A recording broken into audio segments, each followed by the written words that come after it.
And welcome back to the Splitting Hares podcast, part of the Jackrabbit Illustrated Network, presented by Drake's Place out of Bowdle, South Dakota. So again, Drake's Place, as the season is upon us here, is going to be running some Jackrabbit-themed specials on their menus. Also saw that they have a pizza deal on Friday nights. The pizza looked phenomenal. So sometime I may have to get out to Bowdle to get some of that pizza or get some of these SDSU and Jackrabbit themed menu items. Kyle and Dallas, welcome back from Fort Collins. How you guys doing? Man, I feel great. Got to see a lot of amazing spaces out there in Fort Collins. Got to see all you guys. Well, all the alums that traveled. Matt, we were with you in spirit, man. You're with us in spirit. But man, it was just great. It was obviously great to get a good win, big time win in terms of the blowout, in terms of just how well we executed. But overall, it was just great to see everyone that was able to make the trip up there. So it was exciting. Good. Same. Had a heck of a weekend here. Wife and I had a wonderful time. Game couldn't have been better. That town, I tell you what, I'd only been there once for about 12 hours. That town's unbelievable. Everything about it first class. Really enjoyed it. The fans were getting a little lippy. Their students may not have been the most informed student section I've ever come across. So that was fun. Crushing their hopes and dreams. Thoroughly enjoyed that. And actually, I was going to add. No, I'll wait until rants and raves. I have a rant to add. But great time. Loved the game. Awesome. Well, it looked beautiful. The pictures I've seen coming out, it looked great. Besides that freak little rainstorm that blew through, that of course delayed the game. We just can't. I had some Iowa State PTSD going on when that happened because we were down there for that one, and that was brutal. Yeah. So other than that, I was impressed with everything I saw on the game or on the broadcast. I thought the FS1 broadcasters were first class. I thought they were complimentary of the Jacks. I did write this in rants and raves that our fan base right now appears to be kind of sensitive. I get it. It stinks to be called South Dakota. It stinks to be called San Diego State repeatedly on these broadcasts, but this group didn't do that once. And there were some people that suggested that they were surprised at how the Jacks were doing. I read it more as impressed, personally. I thought they were impressed with our work and the showing that we were putting out there. So maybe that's just me, but that was the broadcast. How was the atmosphere in the stadium? Man, it was awesome as far as and maybe this plays into one of your rants, Dallas. But we were entering the stadium and, there's a lot of energy because obviously we got delayed a little bit longer. So it's telling a little kid, maybe, you got to wait for that Christmas morning to open up all your presents and stuff like that. So, they were a little anxious, but as we're ascending the second level to get to our seats, they start cheering FCU. And granted, everyone loves a great in-state rival. Usually they open with CU in Denver at Mile High. That game's been nixed for a while now, but you got to know your opponent. You should probably not overlook them, but that's just a young fan base, right? A young fan base that hadn't been in their stadium in full capacity in 644 days, right? So want to give them a little bit of benefit of the doubt, but our fan base, as much as we don't like, the team down south or the team up north, we're focused on an opponent in front of us. So it was kind of funny. I liked where we were at as far as a fan base there. And then they left after the second quarter. That was the best feeling, man. They just started to bail. You just felt it right away. I enjoyed. Well, was it Chad? Chad shared a quote out of one of the major Colorado newspapers that basically said that the student section had the crowd electric prior to the game for the first time in 644 days, and then the game happened. Yeah, and that was the vibe that I got from everybody, and they shut up in a big hurry. Yeah, they said in a different publication, they were like, it was noisy and it was a raucous crowd for 2.5 quarters, and then there was a mere "Let's go Rabbit" chants emerging from the second deck of the visiting side, and I thought that was hilarious. Yeah, and one thing that I've seen after the game, CSU Ram Nation is kind of their fan account like we are.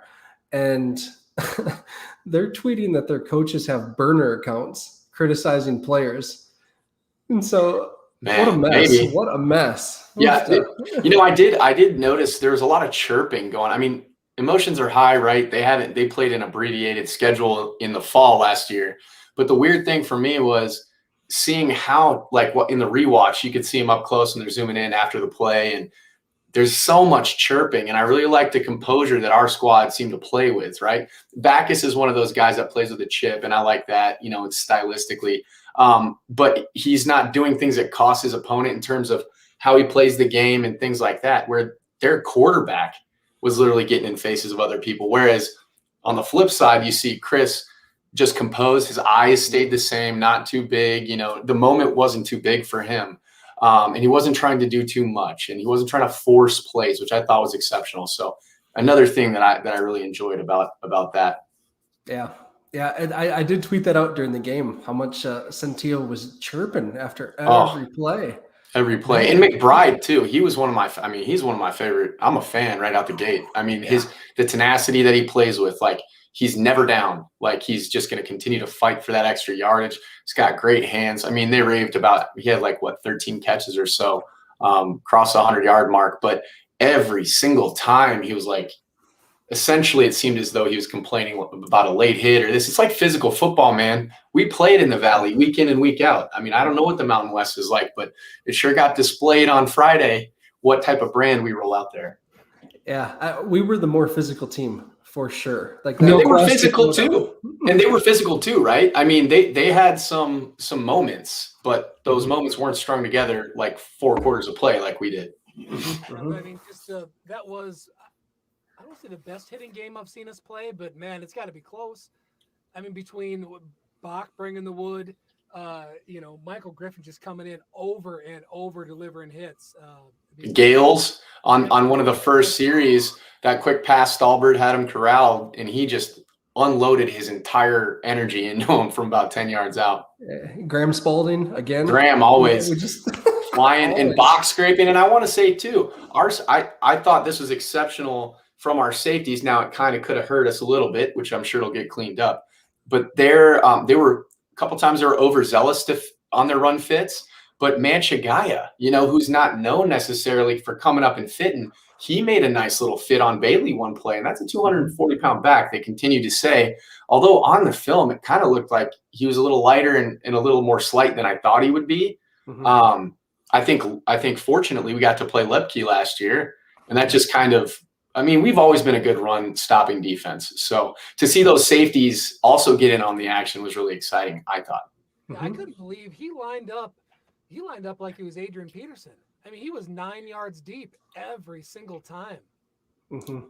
That's something I noticed, as a Packer fan watching film on A.J. Dillon after they drafted him. So that's just something that he likes to do with his backs, is that single back, deep in the backfield, find the hole and go type of guy. So I thought their backup actually was maybe the player that gave us a little more grief. He was explosive through the hole, and had some good speed. So I'm glad they didn't use him used him as little as they did. So, hey, let's dive into rants and raves a little bit here. We've kind of segued into it just a little bit, but So first, I mean, my first rave has to be the 605 Hogs. We shouldn't be surprised anymore. I tweeted in the first quarter, after the first couple possessions, we got to get going. 605 Hogs are getting whooped. Or, it wasn't that aggressive, but it was just 605 Hogs have to dig in. Time and time again, this happens. It's body blows repeatedly by them over and over and over again. And it just wears down defenses. And what a cool thing for an offensive lineman to go out and be able to demoralize a defensive line over the course of a game. What a cool thing that I realized going into this game. Normally when you play a bigger school, when you play an FBS school, it's the depth and their size that come into play towards the end of the game. But from the minute this thing started, from before it started, I actually thought it was going to go the opposite way, to where our size and our depth on the defensive side of the ball was actually going to wear them down. And that it happened. Mm-hmm. I was surprised, for their defensive line is very good, but they're all seniors and they have no depth. Like even on their depth chart, they just listed the one defensive end with no backup behind him. And I get it, like Panchin, he's a great player. He's a very good player, but to not have any depth behind him is just nuts. Like to rotate him out at least to get a breather at some point. No wonder he was gassed. Especially in pass rush situations, right? I mean, you're going up against guys who are bigger, faster, and stronger each class, right? Each 4 years, because science improves, resources improve, the actual physical human that enters college football improves. And so I think it's fascinating to see that kind of approach where you have a defensive coordinator that has his go-to maybe left end, right end, and they keep him in. And very rarely do they spell him unless maybe he gets a cramp, this, that, and the other. Personally, what I saw, piggybacking off your offensive line play, I want to rave about Eck, right? Because if you look at the flow of his play calling, especially with a new quarterback, right? You don't have a lot of experience with him. You don't have a ton of reps with him outside of camp.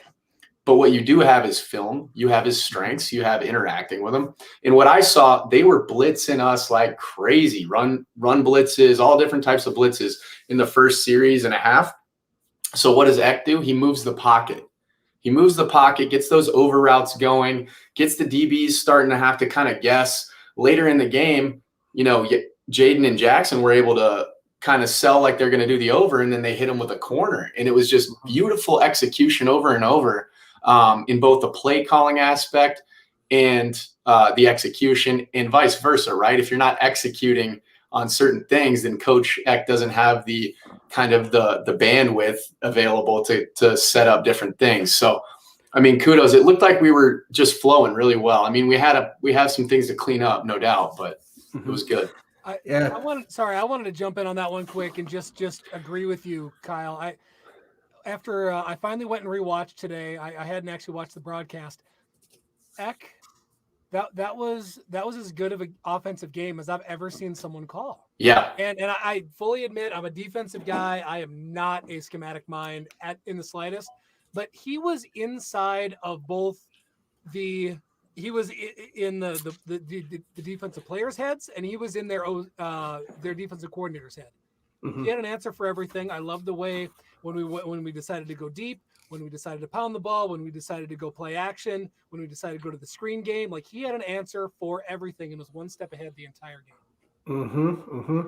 Kyle, I'm so happy we are like podcast partners, because you get that whole strategy piece of the game that someone who's never been in a college locker room or a college trailer wouldn't understand. So I appreciate that, man. Yeah. And it's easy when the guys execute like that, right? Like, because early on, we were not having a whole lot of success up the middle. But then when you watch some of the flow, when we started getting Chris out of the pocket on rollouts and overplays, specifically on the 48-yard touchdown by Pierre, Egan took a beautiful step to seal his gap. And then he had a fill-in backer that he just redirected and it parted like the Red Sea.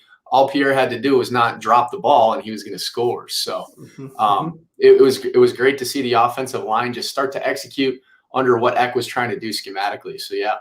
Yeah. Dallas, can you pull up Brad's comment? All right.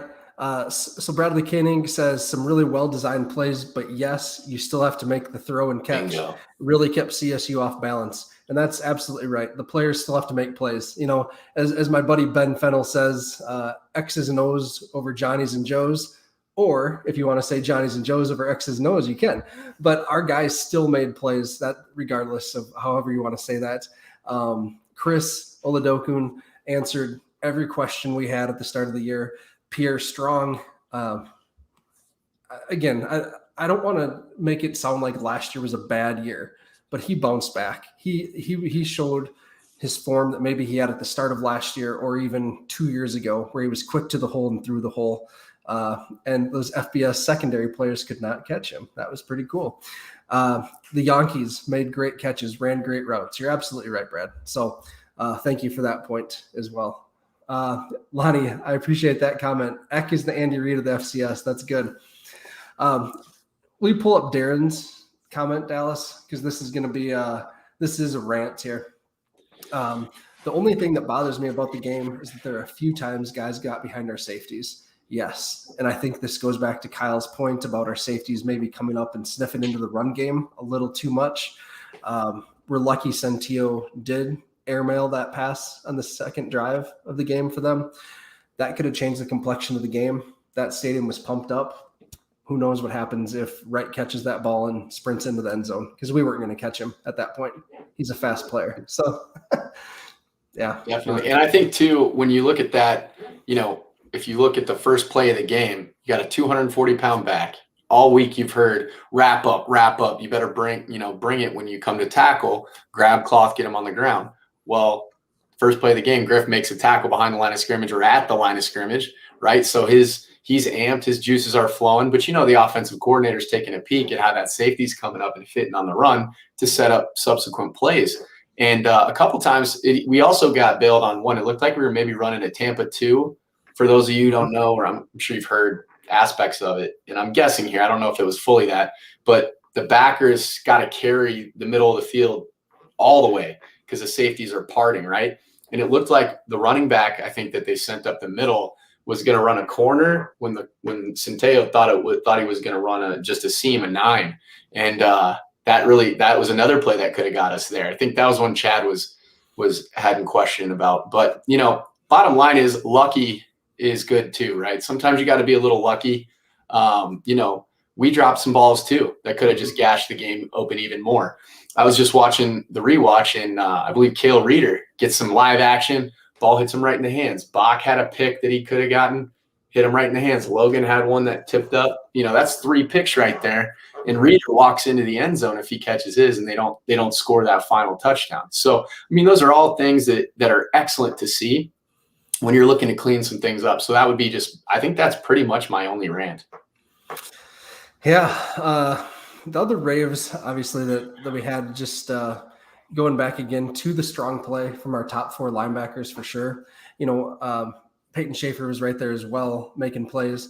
But Isaiah Stallbird, Logan Backus, Graham Spalding, and Adam Bach played a lot of snaps, those 4 guys, and looked really good in those opportunities. Yeah. Our 4 top tacklers, I believe. So and it was great because you're seeing 3-4 guys on every offensive opportunity that the Rams had. You're seeing hats around the ball. And when we talked about already with Griff and Gales, when they were really laying some wood, but I think you even tweeted it out. Graham Spalding brings the hammer when he hits. Like, he just finishes through tackles. And then to see Bach, these are all young backers, to see Bach on a 4th and 1 scrape to contain and just fill on Bailey. And then Malik comes in. And then obviously the Colonel all night was wreaking havoc in the backfield. So, just beautiful things to see, especially in big time moments. The moment was not too big at all. In fact, the moment looked a little bit too big for the home team. And that's not a slight. That's just, I was trying to reassure fans from Colorado State the whole night. Guys, I think you just caught the wrong team at the wrong time on your schedule, because they're like, we shouldn't be losing. It's just that ego getting in the way, right? Ego is the enemy. A little Ryan Holiday action there.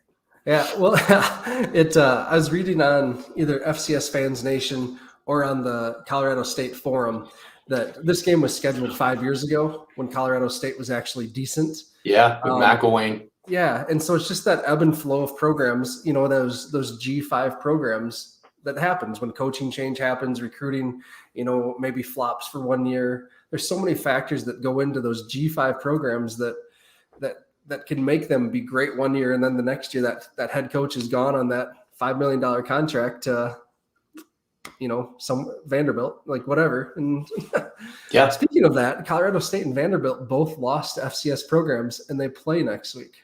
I got a big feeling, Coach Lee, he's the head coach, our former linebackers coach from the 07, 08 campaign, I should say. Former D coordinator at Notre Dame, getting an opportunity at Vanderbilt, his alma mater. I think he's going to get run out of Canvas Stadium next week, and he's got a big rebuilding effort. But that Vanderbilt team just has a lot of holes in it to drop that to East Tennessee. Not that they're a bad team, but they just haven't really been on the national FCS scene let alone this. But they have some good talent down there, so you never know. Yeah. In-state team as well, you know. This made me laugh. Wait, Matt is on FCS Fans Nation. Yes, Joshua. I lurk. I creep on there. I read stuff. There's some good information every once in a while. Some decent opinions. Of course. They usually come from the Eastern Washington folks, though. Yeah, right. No, I'm just playing. Hey, so one other kind of rant that I have, and I don't know if this is right or wrong, but this goes back to Cade Johnson. I don't love having one of your star players returning kicks or punts. I get I'm glad it. you brought that up. There's an opportunity for an explosive play. I get it. But at the same time, it sure sounded like Landon Wolf was going to be a big part of our offense this year. And now he's done for the season on a punt return.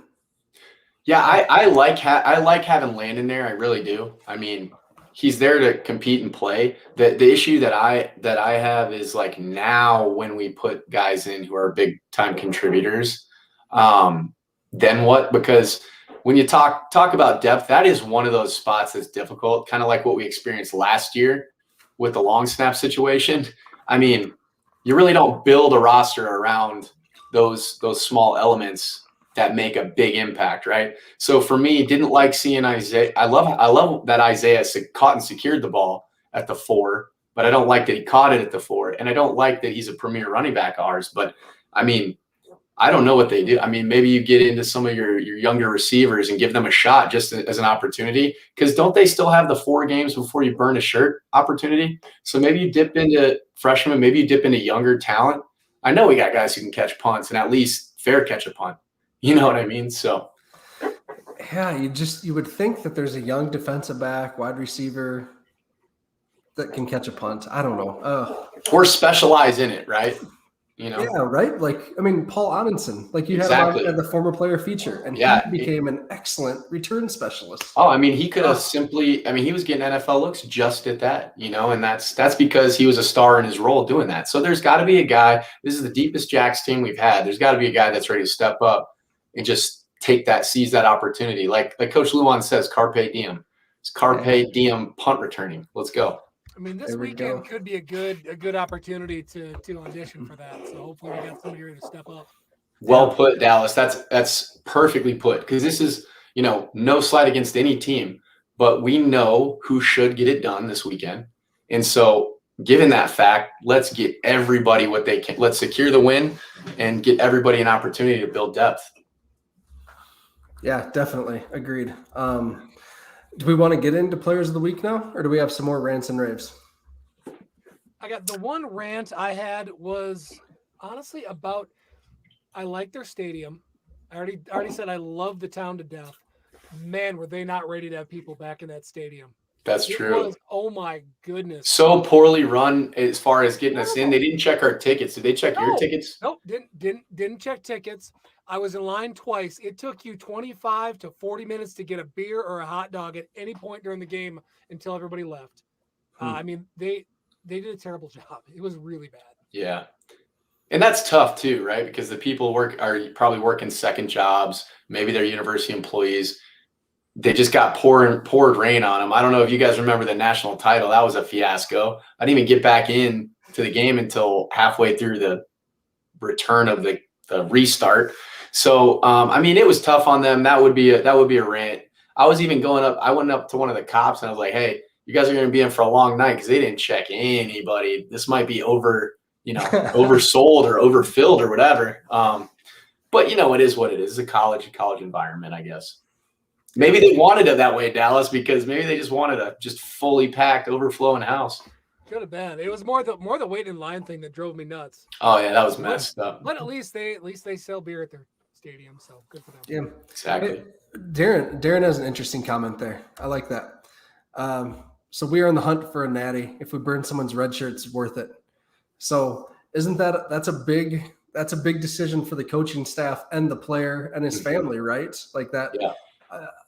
I agree, Darren. Selfishly, as a fan, I agree. But I don't know. Say for example, and I'm just throwing this out here. I don't know if he's in the hunt for it or not. Tyler Feldkamp from Roosevelt, who was a very good return man in high school. Is he someone that could get on the field and catch punts and maybe get us some positive yards? Because he's done that before. I don't know. So Lonnie's got a heck of a Lonnie I just rewatched with the zingers. I love these. It's funny. So if you're listening on the podcast afterwards, Lonnie, his rant is Garrett not catching the beer that was thrown after Strong's first TD run. So if you didn't see on the broadcast, Colorado State fans were throwing beers at our players at some point early in the game. That did stop though, right? No, that was water. We're trying to. Well, it was water. It wasn't beer. But so for us to be able to sell it at Dana, but Pierre shushed the crowd, deservedly so, because they were yelling, I'm sure, pleasantries at him as he greeted them in the end zone. And the offensive line comes up to give him a hug and everything, and then they start throwing liquid on him. Crazy. Shoot. All right. So as far as it's not really a rant or a rave, but it's just like maybe opportunity. Looking at the town of Fort Collins, obviously there's different elements that go into play, but I really think that Brookings is a very similar comp in terms of, maybe what it could be, maybe talking 15, 20 years down the road. I don't know. But it just felt like, they only had 32,000 in attendance, right? Mm-hmm. When we sell out Dana, like we did a couple times, right? It's 20 plus. The atmosphere is ruckus. We showed that we can play with Mountain West teams on the football field, especially women's basketball, men's basketball, other sports, right? Like there's opportunity, there's infrastructure, there's things they can build around. What Brookings has become just in the last 15 years, Dallas and Matt, you guys have seen it since we went to school there, has been unreal. So maybe they can take some incremental growth and see those other comp schools, at least geographically. That's kind of a comp, right? Only 6 hours from Rapid City as far as the drive goes. There's opportunities there for the school to kind of generate momentum like that. I think it's going to have to take some creativity, more involvement from the student body, which has been coming on strong. So there's great opportunities, Matt. And I know you sent out a tweet about some other things that could really help. And I know it wasn't a shot at anybody. It's just we're as a donor and as people who love the blue and yellow, we all have room for improvement. So yeah, and so I do want to give a rave out to the former players, the former Players Association, the Hair Raisers, us, and the parent players, Austin Sumner, yes, for organizing the event and promoting the event at Brothers Bar in Fort Collins, where people gathered. I had tons of people message me and ask what was going on, where the event was. Pierre Strong's brother was one of them, so that was kind of cool. Directed everyone to Brothers Bar. So Austin Sumner, if you're listening, kudos. Thank you very much for organizing that. And again, JFPA, Hair Raisers, and the parent players. Yeah, the players' parents. There we go. Parent players would be interesting. Yeah, right. We just appreciate you. I was a parent player. Yeah, I believe it. You can still play, dude. Jeez. No. Yeah. Hey, pull up Mike's comment. So as we think about atmosphere. So Mike Schaefer. So best student section attendance I have ever seen at a college game. How do we get our student section like that? Also, how about moving our student section behind the opponent's bench?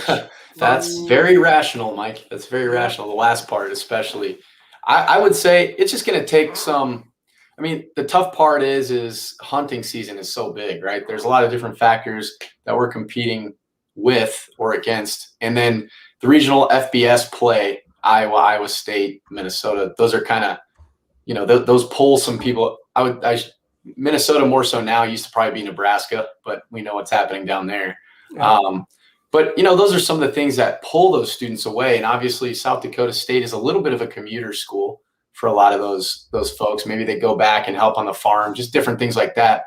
I think that what we could do, and I kind of put just some thoughts together in a text thread or in a tweet thread.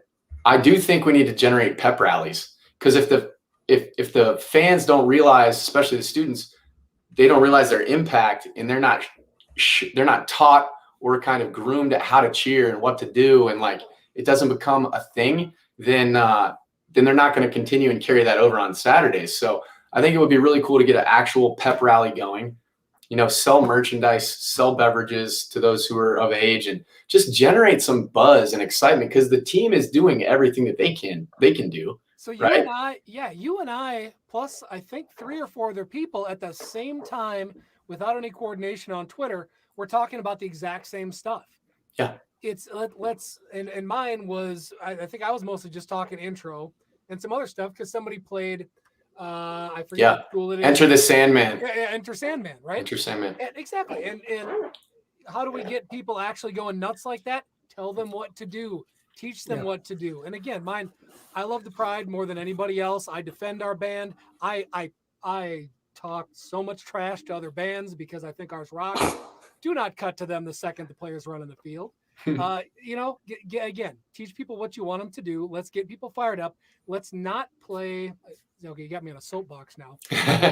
Let's not play a 50-year-old song before walkout because we love the phrase "out there in the fields," because that's going to get people fired up. Anyway, there's some stuff that we can do. I'm excited. And back to talking about rants and raves and stuff. When you have people that care, you're going to get opinions, and that's a good thing, right? That's positive. We're all in this together. Yep.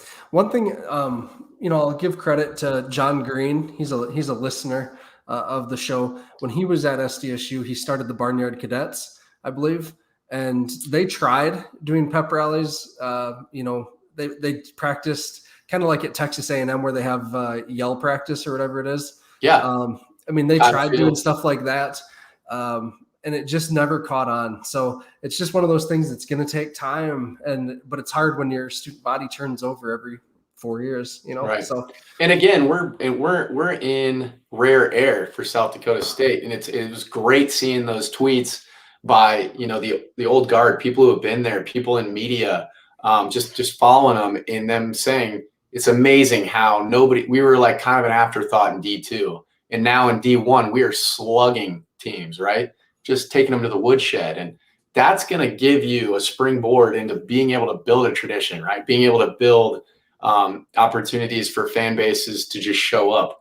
But again, I wish it wasn't that big of a deal, but if you sell alcohol at a game, that's just going to bring people because it's a built-in atmosphere creator, right? One thing that I've been thinking about and actually had a conversation with a few of the hair raisers yesterday,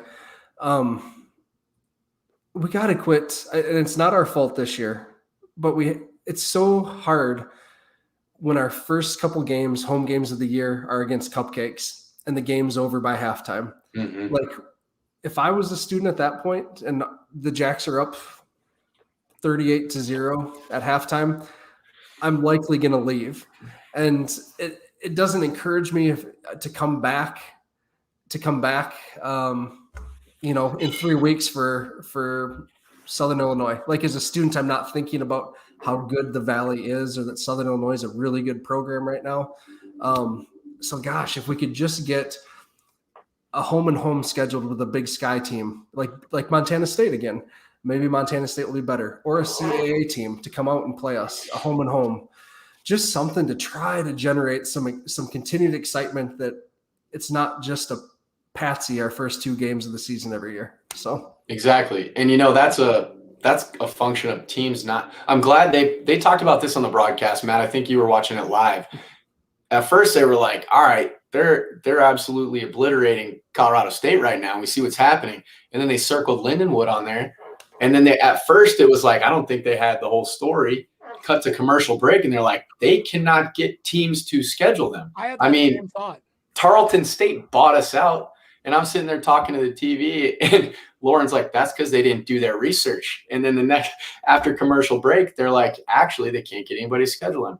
And right now, it's a big deal. You can't fly directly into Brookings. So that's tough, because then that's extra resources for busing. It's extra, figuring out where you're going to stay in hotels and stuff like that. So I guess anybody want to donate for a bigger regional airport out there? Yeah, right. Who's got deep pockets? Yeah. So this is a good topic. We appreciate all these thoughts and feedback and everything. Chad, I agree. Student tailgating needs to be a priority.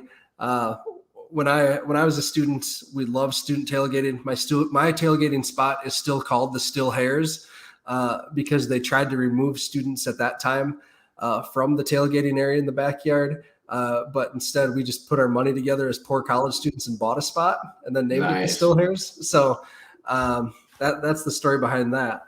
But if they do want this atmosphere, and I'm interested in SDSU football because of the great times I had before the game at student tailgating in the backyard.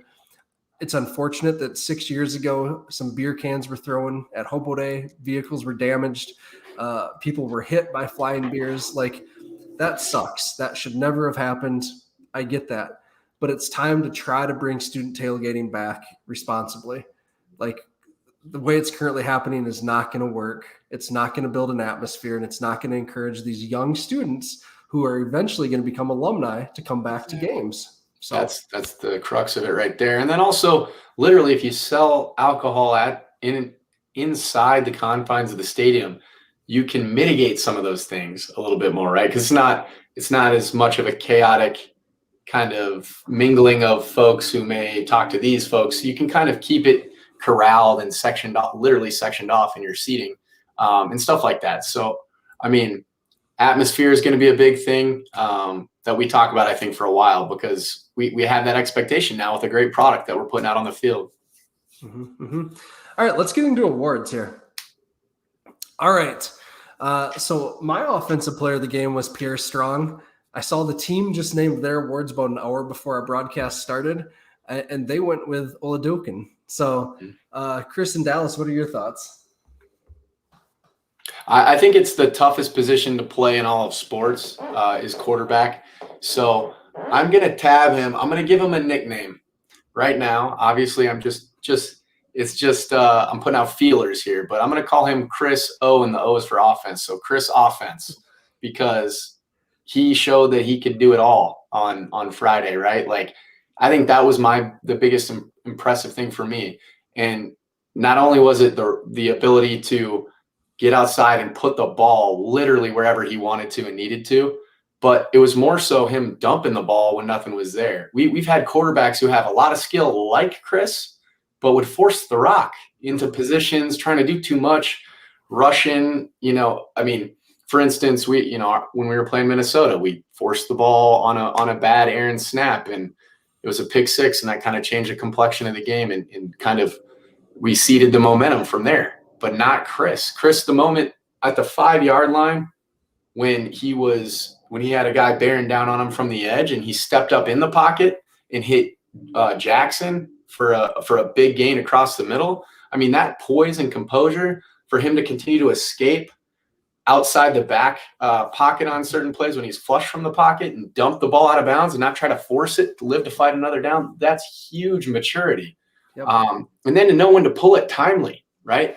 Everybody coming into the season saw his numbers at Samford, looking at those running stats, and it's like, man, is he a run first guy? Is he a pass guy?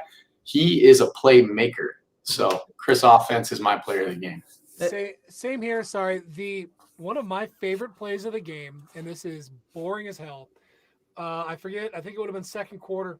There was some tremendous pressure. There was a safety kind of had a hold of him, and who was coming across? Somebody was running a drag, and he could have tried to force the ball and force a completion, which probably would have gotten picked. He threw it away in the vicinity, and I was so impressed just at the way his decision-making there was fantastic. Like, he did not – in the past, we would have seen someone try to force that completion because it was whoever our receiver was had a little bit of a step, but, backpedaling, there's no way he would have the strength to get it there. I'm so impressed with the way he played. And our partner from the B team, Ben, on his Twitter, put together a phenomenal thread of some of Chris's top plays. He also put together a thread of Pierre's top plays. So check out what Ben put together there. I think his Twitter is @CappinHard. It's a really good thread that highlights exactly what Dallas and Kyle were talking about there. So check that out. Also on the offensive side of the ball, they always do a blocker now. Are we getting some feedback, or is that just me? Sorry. I heard it. I don't know. I'm muted. Okay. there's always a blocker. This week it was Garrett Greenfield. He was tremendous as well. You really didn't hear McBride mentioned at all. And I think he was the one that was across from Garrett the whole game, and Panchin was across from Aaron Johnson. So good job, Garrett. You didn't catch that beer though, so sorry. It was an Aquafina. Yeah, right. On defense, my player of the game was Stallbird. He just impressed me, stepping into that linebacker role, led the team in tackles. On Deshaun's big hit, Isaiah was the one that actually made the play in space and held the back up for Deshaun to come out and clean up. So that was kind of cool. He just has a nose for the ball. I don't know. He's going to finish with a lot of tackles this year. And he had a really like two specifically that stand out coverage plays downfield. One on the boundary where he's running with the guy and just pocket for pocket, kept his hands off him, didn't get flagged. That's a big thing defensively. We didn't get flagged for PI like we had in the past, so we cleaned that up. Our blitzes were really, really timely now, and we executed the timing on them, right? So remember before they were like a hair too late, and now we were just bearing down on them, forcing errant throws to where the timing was all messed up. And players of the game for me, real quick, just offensive lineman. We challenged him kind of towards the end of last year when he was facing some tough competition. But Wes Ganant, I thought, played pretty well on the offensive line, along with Egan Lickus, I think, did really well too, as far as really springing Pierre on a lot of plays. Not a player of the game for me, but Aaron Johnson was real physical too. He stepped up his physicality in terms of like finishing some blocks. Not that he didn't do it before, but I think that he's shown a nice steady progression there. As far as defensive lineman, the Colonel, he is what we thought he was, right? To steal little Denny Green. He's just disruptive. His rip move, his rip in his hips. So like when you're coming up underneath with your arm and your bicep and you're trying to kiss the sky with your fist there, he does an excellent job of that, but also getting skinny. That's something that big framed guys struggle with, and it allows you to slip through, and he just keeps his feet moving. So really excellent, really fun to watch, because rushing passers from the inside is very hard, and he does a really good job at it. So hopefully he can keep that up. On the second level, I got to go with Adam Bach. I think Adam Bach scrapes better than most linebackers I've seen. He's got a great build. I think his ceiling, he still hasn't really even gotten close to it. So that's my guy. Kyle, can you, just for those of us that aren't aware, what does scrape mean? What is scrape? So scraping is when the play is flushing outside your leverage. So let's say if you're facing the offense and the play goes outside your right shoulder, you're going to scrape to contain, right? Because you're not fitting your particular gap at that point. You're in pursuit mode. So you're going to scrape to contain. You're going to stay in the inside pocket. So if it would be the offensive back's right hip. So you're going to stay in his hip pocket and get your head across the face. Bach did that unbelievably on the 4th and 1 play, where he met his man in the hole, scraped over the top of some of the trash, and then fit real hard and kept his feet going. And then the boys came to help. So awesome. Adam is an excellent player. Awesome. Good. Special teams for me was Brady Sorensen just being back. The return game wasn't that impressive. Fromm missed a field goal, but his kickoffs, Cole Fromm was the special teams player for the team, and his kickoffs were out of the end zone every time. Colorado State had 0 return yards on kickoff. So that's phenomenal, especially with that speed at returner. So is Brady number 45? No, he's not, right? So he wasn't snapping. He's not the short snapper. Oh, is he? Is Brady short snapping on field goals? He should be. Okay, he is. Then I saw 45 in there one time. I didn't think that was his number. The only reason I ask is because on the first field goal with Fromm, it was a beautiful snap in terms of placement, but it looked like he may have gotten part laces on it. So if anybody knows, if you kick any little bit of the laces, it's going to kind of fly a little funkier. And I think maybe that might have had something to do with it. So they're still working out that operation, it looks like. So we'll take a gander at that. But as far as other special teams go, Dustman getting some real live action. I mean, I don't know what it feels like to be a punter on that kind of a stage, but I'm sure it's a little bit different at other playing at other places. So I thought he did a good job. Brady is 45. He is 45. Excellent. Yeah. Okay, good. Yeah. And we did get some questions on that. We did say we were going to take questions tonight. And so, yes, Hunter Dustman did beat out Ben Dinkle for the punting job. As Stig said, I believe on the Stig show, as well as in some other areas, that it's going to be an ongoing competition. Brady wants to win his job back, or not Brady. Ben Dinkle wants to win his job back, but Hunter just out-punted him in camp. So it's nice to have two punters on the roster that can do it. Yes, Ben did come in later in the game and kick one. I'm assuming that that's just Stig keeping him engaged because Ben has been a good punter for us for 2-3 years now. So, but Hunter Dustman was a very, very highly regarded recruit who did have a strong leg, who his senior year did suffer a knee injury. So it's taken some time to get back with that. But he was, I believe, like a 5-star punter and a 4.5-star kicker, something like that. So, yep. Yeah. and that's why I love having you as my little co-host here on the pod, Matt, because that depth of coverage is just something that we're not really getting, especially at certain classifications like us. And I did want to get to a question asked on Twitter. Lonnie Har asked about Tucker Kraft over under 55 catches. I'm kind of remiss. I can't believe that I didn't mention Tucker because he looks like a grown man out there. And at times, if it wasn't for him wearing white, you might have thought he was McBride because they both really move well. They were getting open. They're physical at the point of contact, and Tucker's a sophomore. So we're the den of tight ends, baby. Like that's what we're known for right now: running backs and tight ends. At one point in the game, I'll admit this, I had it in the drafts to be sent. Tucker Kraft's the best tight end in this game. Don't at me. But then McBride started blowing up, and he's damn good. Both of them are as advertised. I mean, Tucker took that next step at least in game one and really showed he's a featured tight end. He's definitely to be involved consistently. I think he might be. I like 55 as the number for a sophomore, but I think we're gonna get enough games to where I think that number is more around 60, 65. But again, he had one he dropped. I know he was upset about it, but he didn't let that affect him and played to the last play. Mm-hmm. Little homage to the last play on the helmet. By the way, the helmets look beautiful. I really do like the rabbit on it.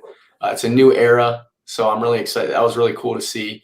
And then shout out to the unsung heroes in the equipment department too for getting the chin straps to match finally yellow. Match the yellows. But I do think that he'll have an excellent year. Yeah. So just to kind of, we need to transition here to thinking about Lindenwood. But first we got to thank our sponsor, Jackrabbit Central. Again, they put out some new gear right in the middle of last week. So go on their website, check it out, jackrabbitcentral.com. Nice and easy to remember. Just again, the best variety, high quality, and great customer services we've experienced here on the podcast. So let's move into Lindenwood, Kyle. Love it. So Lindenwood, right off the top here, the obvious connection is Jed Stugart, who was the head coach at University of Sioux Falls from 2010 to 2016, led them to a phenomenal record as they made the transition from NAIA powerhouse to Division II. Just did great things. There is a connection. Our staff every summer goes down to the Lindenwood Mega Camp. They host a mega camp down there that's attended by 1,000 prospects. It's huge. Probably 100+ colleges are there that send multiple scouts or coaches to go look at kids. It's just a huge, huge camp. So the fact that we continue to get invited to go down there to scout players just lets me know that our coaching staff does have a decent rapport with their coaching staff. So as we talk about this game, we need to keep that in mind. Coach Stig has said before that he never wants to embarrass a team ever. We never want to see a Pine Bluff type of thing ever again. So that's not going to happen. Mm-hmm. So anyone that thinks we're going to put up 80 points on these guys, no, that's not going to happen.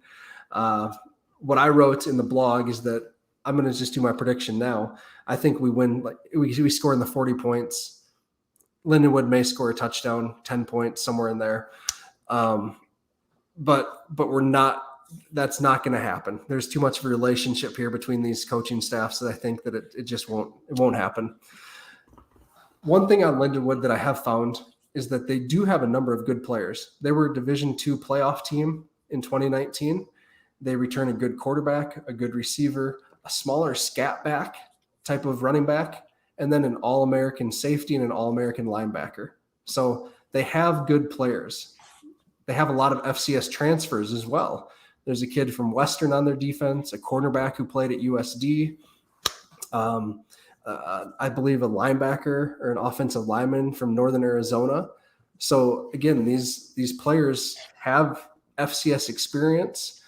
They're good players that have played a lot of ball. They're seniors. So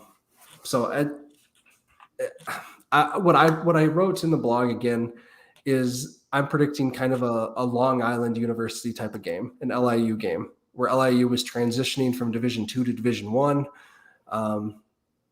They play hard, but they just maybe don't have the athleticism and the size at this point to keep up with us.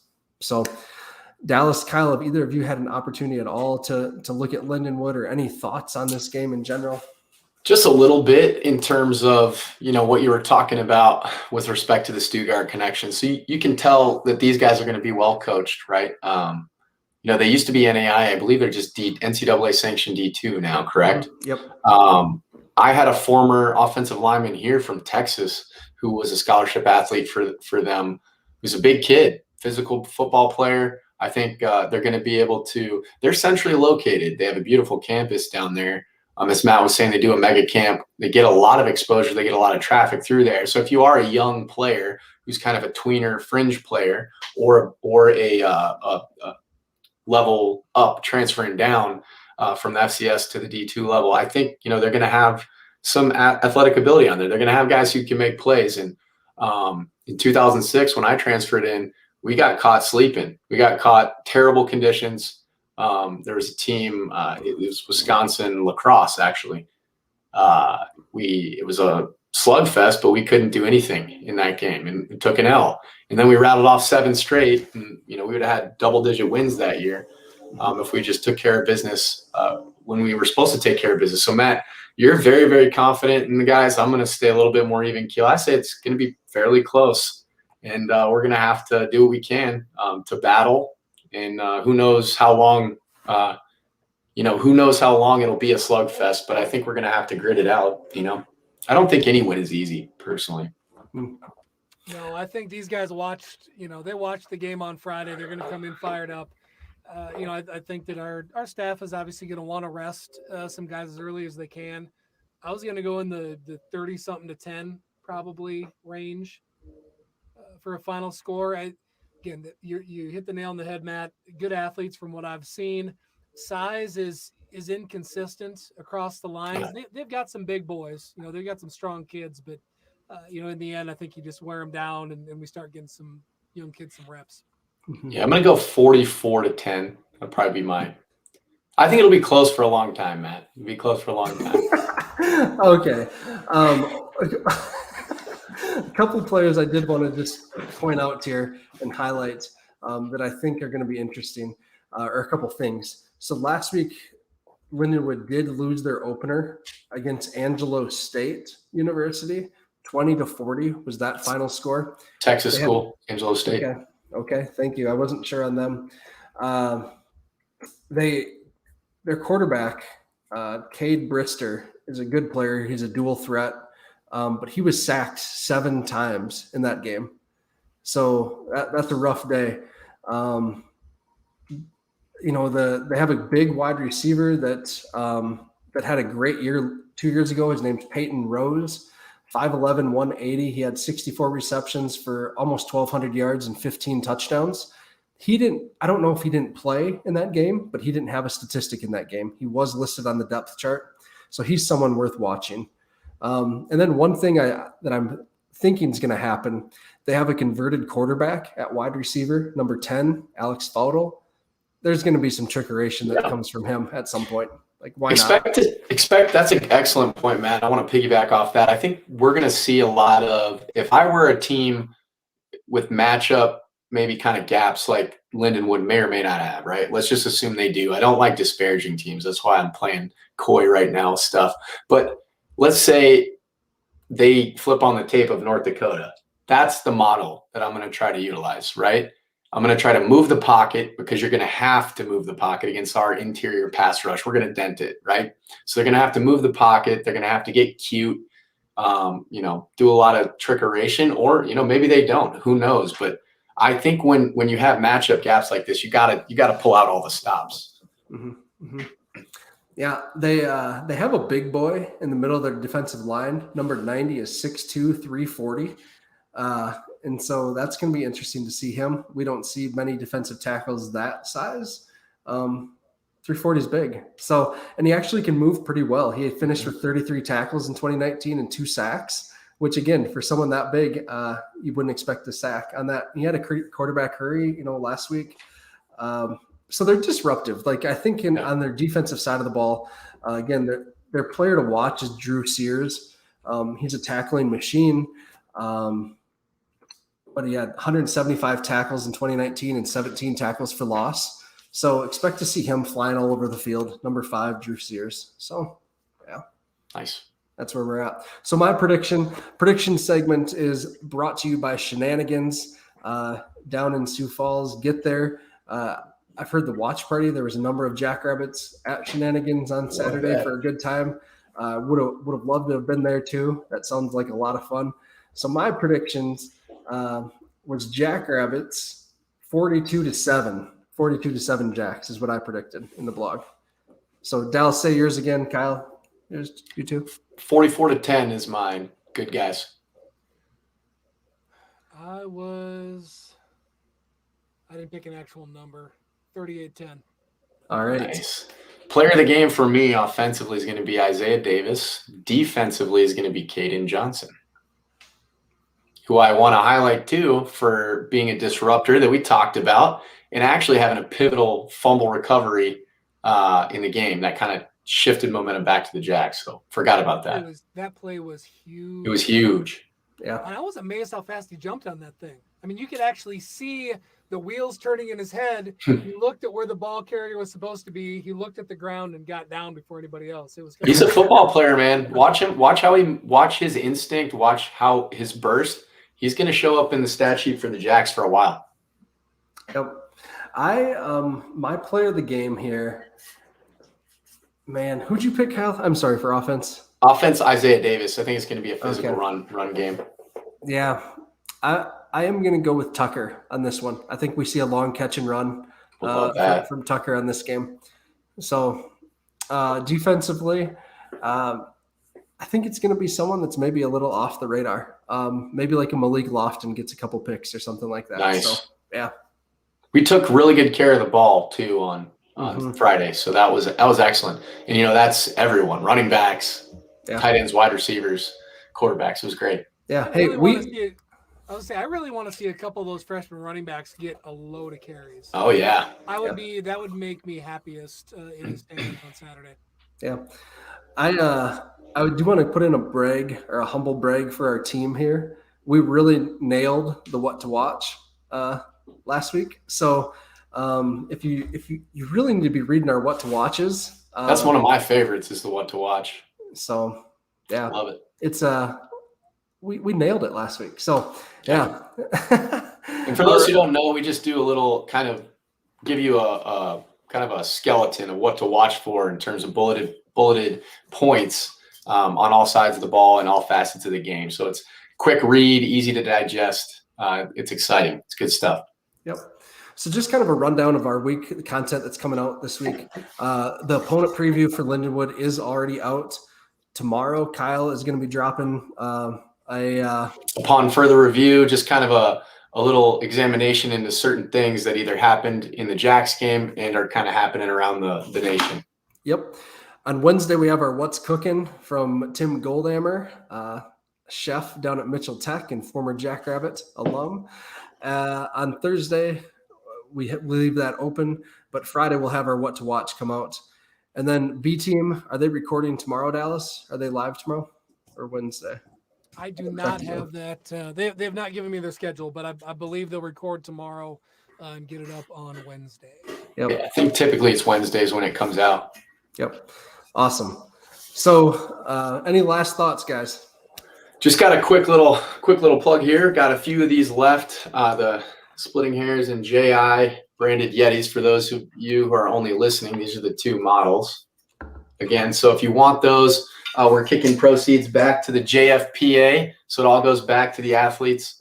So yeah, if you guys want one, just DM me on Twitter. My handle's up here. It's Kyle at Splittin, SPLITTIN, Hares, HARESJI. You can DM me there, and then we'll coordinate on how to get it to you. Awesome. Well, congratulations, guys, on having a fun trip to Fort Collins. I cannot wait till next year when I get to go to the game.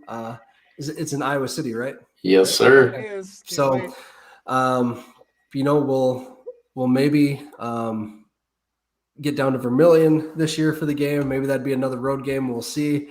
But otherwise, hope to see a lot of folks in Brookings this fall. So, with that, go big, go blue, Go Jags.